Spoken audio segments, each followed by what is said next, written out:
دواتر دێ باسیەوە کات چۆن ئینسان ئەگەر هات و عشقێکی حرام لە دڵیا دروست بوو چۆن چارەسەری ئەکات. ئەلێرەوە دەواازەیەک ئەکاتەوە بۆ پەیوەندی ئینسان لەگەڵ خۆیە و ئەو شتانەی کە وا ئەکەن کە دڵ تعلقی بەخۆ هەبێ بە غێری خۆوە نەبێ.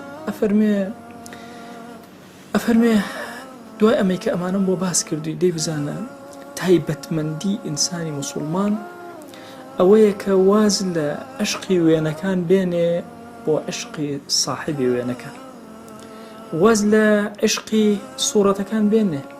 هەموو ئافرەتێک کە تۆ ئەیبینی، هەموو شتێک کە سەرنجی جنسی تۆ ڕابکێشێ ئەکاتە سوورەت و وێنەیەک. ئەم سوورەت و وێنەیە ئینسان هەندێک جارە بێتە عاشقی وێنە و سوورەتەکان، ئیتر بە دوای سوورەتە ئەڕوا ئەم وێنە تەواوەکە ئەویتر نەتیجەش هیچی دەست ناکرد. ئەو کەسێک کە خاوەنی هەموو سوورەتەکان ئەبین، ئەلموسەویری حەقیقی ئەبین، خوای گەورە ئەبین کە ئەم هەموو تەسویراتە جوانەی کردو ئەو تەنها لەگەڵ ئەوە پەیوەستی ئەکا، دڵی ڕەبط ئەکا بەوەوە. ئەم بابەی لێناوە تەوحید المەحبوب، تەنها تاکێکت خۆش بێ. خوا بەیەکزانین لە خۆشەویستیە، چۆن لە پەرستنە خوا بەیەک ئەزانی ئەبێت لە خۆشویستنی دڵ تا خوا بەیەک بزانی. بۆیە ئەفەرمێ ئاگات لێبێ لە دڵی ئینسانە محبوبی ئەعلا کە خوایە لەگەڵ عشاقی سوور عشقی سوورەتەکان پێکەوە کۆ نابن.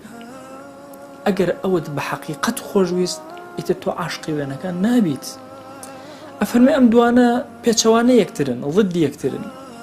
کامیان بەهێزتر بوو صاحبەکەی بۆ لای خۆی ئەبا، حبی خوا بەهێزتر بوو بەرەو لای خواتەبە، بەرەو ئەعلا و بەرزت ئەبا، سوورەکان بەرەو خوارەوە دەهێننەوە بۆ ئەدناوە بۆ خوارەوە دەهێنن.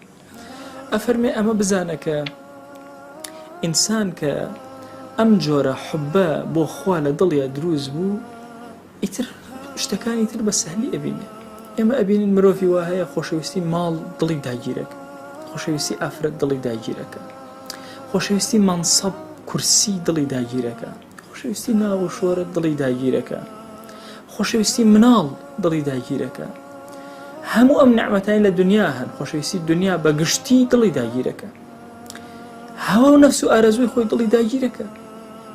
دەی لە پەنای ئەمانە خۆشەویستیکی حەقیقی بۆ خوا هەیە جەلە جەلالوهو کە هەر کەس ئەم خۆشەویستیە لە دڵیا هەتا باڵاتر بوو، هەتا زیاتر خۆی پێوە هەڵواسی بوو، هەتا زیاتر عاشقتر بوو، ئەفەرمێ ئەم کەسە هەتا لێەوە بەرزتر ئەبێتەوە، شتەکانی تر بە لە پێش چاوی بچووک ئەبنەوە.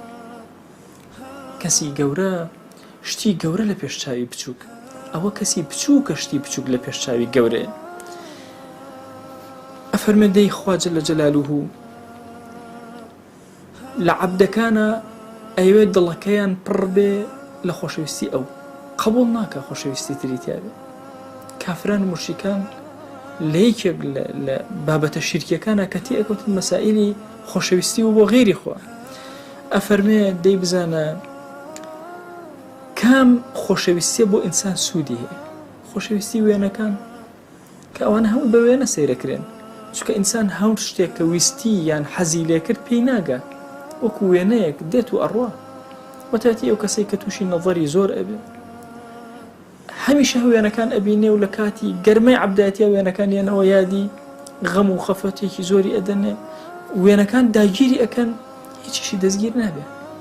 بۆیە هەر یەکێک لە ئێمە لە مەسەلەی وێنەکانە ئەبێ زۆر ئاگای لێبێ.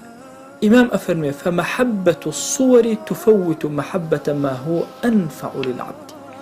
ئەفەرمێ وێنەکانت کاتێکە خۆشویست محەبەتێکی زۆر زیاتر کە سوودی بۆ ئینسان زۆر زۆرترە ئەوە لە دەست ئەدا. دەی ئەو شتێکەوە محەبەتی سوور نە ساڵحێک بە تۆ ئەبەخشێ، نە نعمەتێ بە تۆ ئەبەخشێ، نە ژیانێکی خۆشت پێ ئەبەخشێ. دەی وەڵاهی حیاتی خۆش و ژیانی خۆش و سەلاحی ئینسان و هەمووی لە محەبەتی خوایە جەلە جەلالوهو. چەندێ ئەوی خۆشویست ئیتر لەگەڵ ئەوە بەخوا ئێرەشی ئەبێتە ژیانێکی پڕ لە محەبەت و خۆشەویست.